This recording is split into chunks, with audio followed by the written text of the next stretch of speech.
오늘 저희에게 주신 본문 말씀은 창세기 32장 1에서 21절입니다. 같이 교독하도록 하겠습니다. 제가 먼저 읽겠습니다.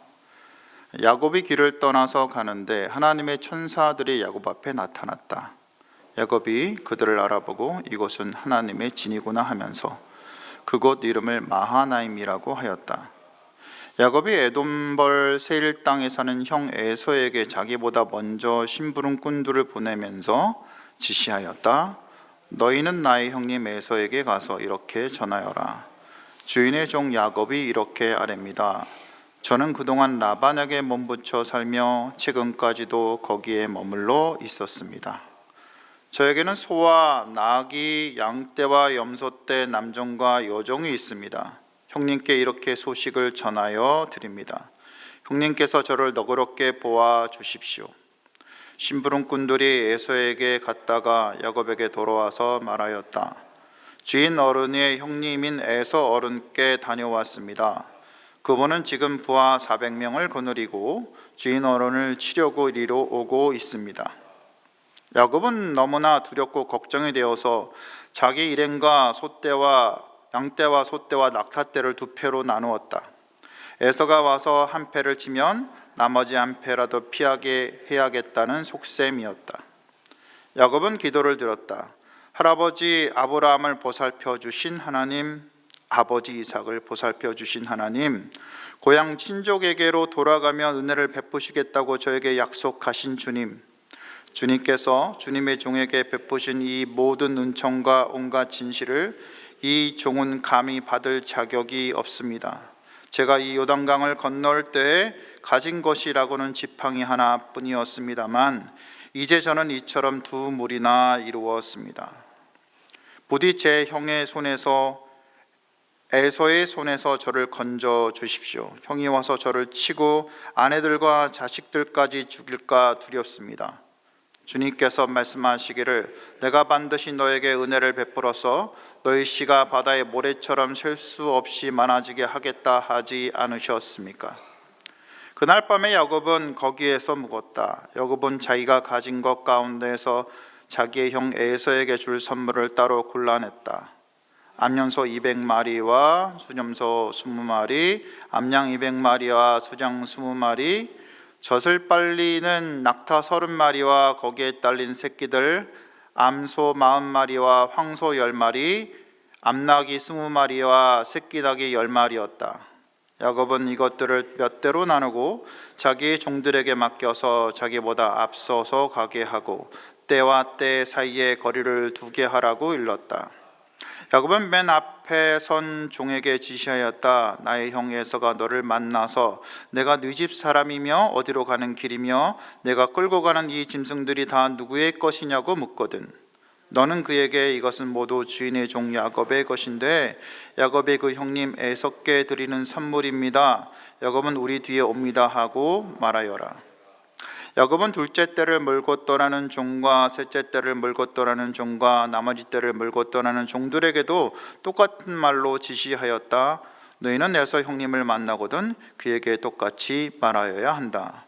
그리고 주인의 종 야곱은 우리 뒤에 옵니다 하고 말하는 것을 잊지 않도록 하여라. 야곱이 이렇게 지시한 데는 자기가 미리 여러 차례 보낸 선물들이 그의 형 에서의 분노를 서서히 풀어주고 마침내 서로 만날 때에는 형이 자기를 반가이 맞아주리라고 생각하였기 때문이다. 같이 읽습니다. 그래서 야곱은 선물을 실은 때를 앞서 세워서 보내고 자기는 그날 밤에 장막에서 묵었다. 아멘. 오늘 본문에서 우리는 자신이 살아온 인생에서 가장 큰 위기를 맞고 있는 한 인물을 봅니다. 바로 야곱입니다. 20년간 삼촌 라반의 밑에서 속임수를 몸으로 겪으며 일했던 그에게 하나님께서는 너는 내 조상의 땅 너의 친족에게로 돌아가거라. 내가 너와 함께 있겠다 하고 말씀하셨고 야곱은 가족들과 그동안 모은 재산을 모두 가지고 라반의 집을 떠나서 20년 전 떠나온 고향 아버지 이삭의 집으로 돌아가고 있습니다. 그럼에도 고향으로 가는 길이 그리 편할 수만은 없는 까닭은 야곱 자신이 저지른 속임수와 죄의 값이 아직 치러지지 않았기 때문입니다. 형 에서는 에돔 땅 세일 지역에서 제법 큰 세력을 이루고 있었고, 야곱은 고향을 떠날 때 어머니 리브가가 약속한 형의 화가 풀리면 연락하겠다는 그 연락을 아직 받지 못한 상태였습니다. 그러니까 야곱은 비록 하나님의 말씀에 의지해서 고향으로 가고는 있지만 뭔가 찜찜한 상태죠. 점점 불안감이 엄습하고 있었습니다. 이런 야곱의 불안한 마음을 아셨는지 하나님께서는 긍휼을 베풀어 주십니다. 20년 전에 꿈으로 천사들을 보여주시며 말씀하셨던 그 베델의 하나님께서 다시 천사를 보여주시며 야곱을 안심시키는 겁니다. 야곱은 천사들이 가득한 장면을 군대를 의미하는 하나님의 진이라고 얘기하면서 이 장소를 마하나임이라고 이름을 지었습니다. 이 마하나임은 후에 사울의 아들 이스보셋이 수도를 삼았던 장소이기도 하고요, 다윗이 압살롬을 피해서 그 새롭게 진영을 갖고 있었던 그 장소이기도 하지요. 하나님께서 천사들을 보여주셨음에도 야곱은 여전히 두려워합니다. 현실에서 그가 마주쳐야 하는 사실은 자신을 죽이려고 한 형을 만나는 일이었죠. 자신이 지은 죄와 그 결과를 직면하는 일이기도 했습니다. 야곱은 이 두려움으로 형 에서에게 심부름꾼들을 보내는 겁니다. 자신이 최근까지 라반에게 못묻혀 살다가 이제 소와 나귀, 양떼와 염소떼, 남종과 여성을 이끌고 오니까 형님 저를 너그럽게 보아주십시오, 이렇게 얘기하는 거죠. 이렇게 하면서 형의 의중을 떠보는 겁니다. 야곱의 말이 무엇입니까? 오랜 세월이 지났고 이젠 자신도 충분히 부를 가지고 있으니 형님이 용서하시면 같이 한번 잘 지내보시오, 그렇게 말하는 거겠죠. 이런 그의 의도가 무색하게도 심부름꾼의 말을 들은 형 에서는 부하 400명을 거느리고 달려옵니다. 야곱은 형이 자신을 치려고 달려온다는 말을 듣고 너무도 두렵고 걱정이 돼서 자기 일행과 소떼와 양떼와 낙타떼를 다 두 패로 나눠버립니다. 에서가 와서 한 패를 치면 그 사이에 나머지는 도망가겠다는 생각이었던 거죠. 야곱다운 술수입니다. 이런 야곱의 술수를 보면 우린 역시 야곱 그러죠. 그리고 술수 부리는 얄팍한 사람을 보면 이 야곱 같은 놈 하고 아울러 욕도 우리는 하고 그러지요. 그런 적 없으십니까? 그런데 말이죠, 야곱이 정말 술수만 부리는 자인가요? 우리가 여기서 생각해야 할 것은 야곱이 비록 인간적인 술수를 부리긴 하지만 본인에게는 가장 두려웠던 그 자리를 떠나지는 않았다는 겁니다. 야곱은 형이 400명을 데리고 온다는 말에 너무 두려웠을 겁니다. 그런데 도망가지는 않았습니다. 도망갈 시간을 생각해 보면 충분했습니다. 에서가 살던 에돔에서 야곱이 있는 지금의 마하나임까지의 거리는 약 150km 정도 되었고, 에서의 무리가 말을 타고 달려온다고 해도 좋게 나흘간의 시간이 있었기 때문입니다. 나흘이면요, 야곱의 무리가 도망가서 다른 곳에 숨기에 충분한 시간입니다. 그런데 야곱은 두렵다고 하나님이 말씀하신 그 하나님의 뜻을 떠나지 않았습니다.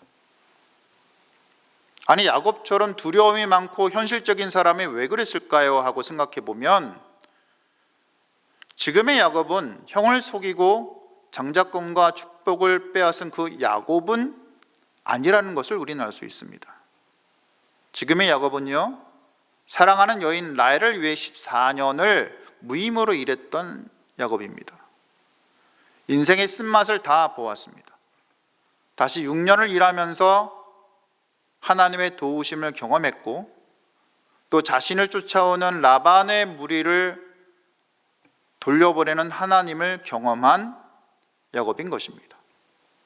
그러니 그 야곱은 형이 쫓아온다는 소식을 들어도 너희 친족에게로 돌아가라, 내가 너와 함께 있겠다라고 말씀하신 하나님의 말씀을 의지할 수 있었던 겁니다. 형이 400명을 이끌고 자신을 죽이러 온다는 그 급박한 현실 앞에 모든 것이 흔들렸지만 적어도 하나님의 약속의 말씀과 명령을 저버리고 도망갈 만큼 그 믿음이 약해지진 않았고 그 하나님의 말씀에서 벗어나지는 않았다는 겁니다. 이처럼 야곱은 현실을 직면한 사람이지만 또한 하나님께 기도하는 사람이었습니다. 오늘 본문에 나오는 내용인데요, 야곱이 기도를 했지요. 무슨 기도를 하였습니까? 먼저 하나님이 어떤 분이신지 언급합니다. 그 하나님은 야곱에게 할아버지 아브라함을 보살펴 주신 분이었고 아버지 이삭을 보살펴 주신 분이었다는 겁니다. 그러니까 이제는 자기를 좀 보살펴 달라는 겁니다. 이 하나님을 말한 후 야곱은 다시 하나님의 약속을 말합니다. 하나님께서 고향 친척에게로 돌아가며 은혜를 베푸시겠다고 야곱 자신에게 약속하셨다는 겁니다. 그러니까 이 약속을 지켜주셔서 자기를 좀 보호해 달라는 겁니다. 이 하나님은 또 하나님 앞에, 야곱은 하나님 앞에 겸손했습니다. 주님께서 베푸신 모든 은총과 모든 진실을 저는 감히 받을 자격이 없는 자입니다 하고, 그럼에도 불구하고 하나님께서 은혜를 베풀어 주셨습니다 하고 자기 고백을 합니다. 그리고 하나님의 은총을 말하죠. 야곱 자신이 이 요단강을 건너서 20년 전에 밧단 아람으로 갈 때는 지팡이 하나뿐인 무일푼인 자였는데 지금은 가족과 재산이 두 물이나 이루었다고 하나님의 은혜를 고백합니다. 이걸 다 얘기한 다음에 야곱은 하나님께 보호를 요청하는 거죠. 형 에서의 손에서 자신을 지켜달라는 겁니다. 형이 와서 자신을 치고 아내들과 자신들까지 죽일까 봐 걱정되고 두려우니 보호해달라고 하는 겁니다. 마지막으로 야곱은 내가 반드시 너에게 은혜를 베풀어서 너희 씨가 바다의 모래처럼 셀 수 없이 많아지게 하겠다라고 베델에서 말씀하신 하나님의 언약을 언급하면서 주님께서 이 약속을 지켜달라고 기도합니다. 그러니까 이 야곱의 기도를 보면요, 우리가 모범으로 삼기에도 충분합니다. 하나님이 어떤 분이신지 알고 나의 모자람에도 불구하고 내게 행하신 것에 감사하며 겸손히 주님의 약속을 붙들고 기도하는 것, 말씀을 붙들고 기도하는 것, 지금도 우리가 주님 앞에 나아갈 때 이렇게 기도를 할 필요가 있다는 거죠. 근데 우리는 이건 아닙니다. 우리가 이렇게 기도를 하는 야곱의 모습을 보았지만 야곱은 여기서 끝나지 않았죠. 야곱은 이렇게 기도하고 사랑 안에 두려움이 없고 온전한 사랑의 두려움을 내쫓나니 하는 그런 요한 사도가 말한 것처럼 하나님의 사랑을 의지해서 형 앞에 담대히 나아갔다면 와, 야곱 진짜 멋있다 했겠죠, 그렇죠? 요즘 말로 간지나네 그랬을 겁니다. 그런데 그러지 못하죠. 야곱은 멋지게 기도하고 기도 내용을 다 까먹고 또 야곱답게 가장 인간적인 방법으로 행동을 합니다. 야곱은 그날 밤에 거기서 묵으면서 형 에서에게 줄 선물을 고릅니다. 염소와 양, 낙타, 소, 나귀 550마리를 전체적으로 준비를 하되 네 때로 나누어서 때와 때 사이에 간격을 둬가지고 형 에서가 선물을 4번 받는 느낌을 받게 하는 겁니다. 하나하나 마음을 무너뜨리는 거죠. 이렇게 분노의 마음을. 그리고 종들에게 이렇게 말하도록 지시하는 겁니다. 이것은 모두 주인의 종인 야곱의 것인데 야곱이 그 형님 에서에게 드리는 선물입니다. 야곱은 바로 우리 뒤에 옵니다. 성경은 20절에 야곱이 이렇게 지시하는 데는 자기가 미리 여러 차례 보낸 선물들이 형 에서의 분노를 서서히 풀어주고 마침내 서로 만날 때는 형이 자기를 반가이 맞아주리라고 생각하였기 때문이다 라고 야곱의 의도를 설명해 줍니다. 여기서 선물들이 형 에서의 분노를 풀어주다라는 말은 히브리어 원어를 보면요, 선물들로 형의 얼굴을 덮어버리다입니다. 굉장히 직설적이죠, 그죠? 이 선물의 원어는 민하인데, 민하는 원래 아랫사람이 윗사람한테 주는 선물을 민하라고 얘기합니다. 그런데 오늘 본문이 지나서 33장에 가면요, 11절에 야곱이 진짜 선물을 에서한테 줄 때 그 선물의 원어를 히브리어로 보면 베레카라고 나옵니다. 베레카가 뭐냐면 축복입니다. 이 말이 뭡니까? 야곱은 빼앗은 축복을 돌려주기 원한다는 겁니다. 이 축복이 인간의 속임수로 얻을 수 있는 것이 아닌 하나님께로부터 오는 것임을 세월이 지난 지금 야곱은 아는 거죠. 야곱은 형 에서의 마음을 달래기 위한 선물을 그답게 가장 인간적인 방법으로 준비한 후 내일 본문에서 말하듯 하나님께 온전하게 매달려서 하나님과 최종 결판을 하는 겁니다. 이는 야곱이 사람의 마음을 달랠 줄도 알고 이제는 세상을 사는 법을 알 만큼 성숙해졌지만 그 세상을 살며 구하는 모든 것의 실제적인 결정이 하나님께 달려 있다는 것을 인정했다는 얘기죠. 야곱은 현실적인 감각이 있지만 현실을 살아내면서 그 믿음이 주어진 현실을 뛰어넘은 사람이었습니다.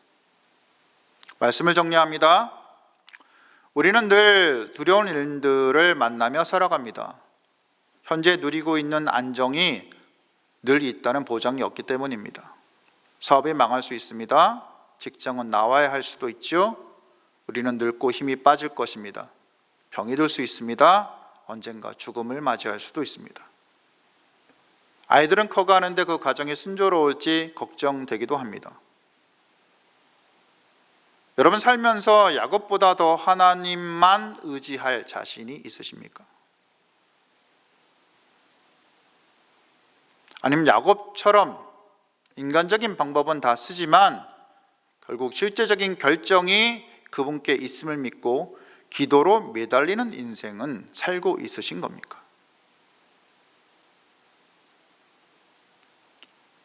내 하나님은 내 인생의 위기에 있을 때 내가 정말로 매달리는 그 진짜 하나님입니까? 그 하나님을 만나셨습니까?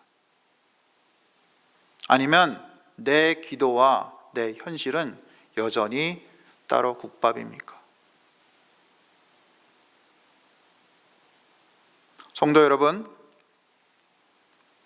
우리는 하나님의 아들이신 예수께서도 하나님의 뜻을 알고 순종하기 위해서 땀이 피가 되도록 기도하신 것을 기억해야 할 겁니다. 이것이 예수님을 따르는 성도의 삶입니다.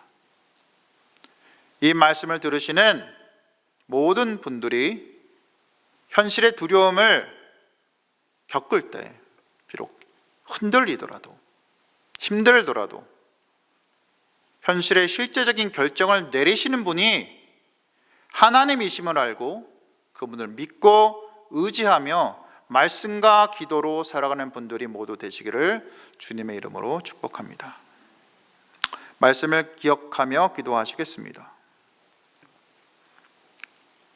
우리는 야곱을 한번 기억해야 합니다. 굉장히 현실적이고 굉장히 머리가 잘 돌아가는 사람이 야곱이었습니다.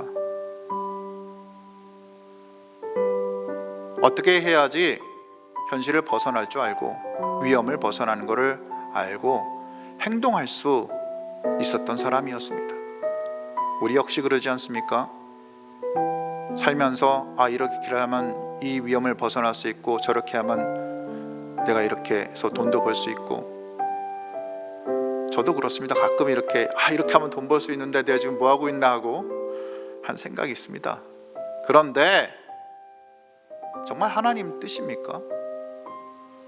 정말 내가 믿고 의지하는 하나님이 그렇게 말씀하셨습니까?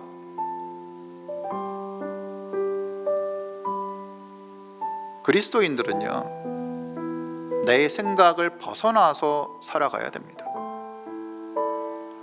하나님의 뜻이 무엇인지, 주님이 무엇을 말씀하시는지, 그것이 내 삶의 기준이 되어야 됩니다. 왜냐하면 내가 아무리 내 생각대로 해서 이익을 취하고 잘 될 것 같지만 결국 결정은 하나님이 내신다라는 것을 믿는 사람이어야 되기 때문입니다. 그 마음을 가지고 하나님을 알고 온전하게 의지해 나가는 저희 모두가 되었으면 좋겠습니다. 오늘은 나라와 선교사를 위해서 기도하는 날입니다. 하나님께서 이 나라의 아픔을 잘 아시는 분이십니다.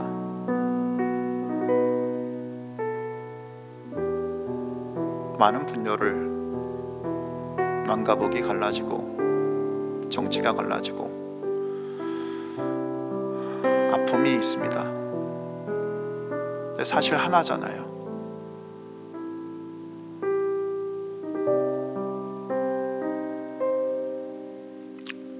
하나님을 알고 사랑하고 약점을 들춰내는 게 아니라 약점을 감싸주고 품어주고 사랑하고, 이게 우리 그리스도인들이 살아야 될 길이라고 저는 생각합니다.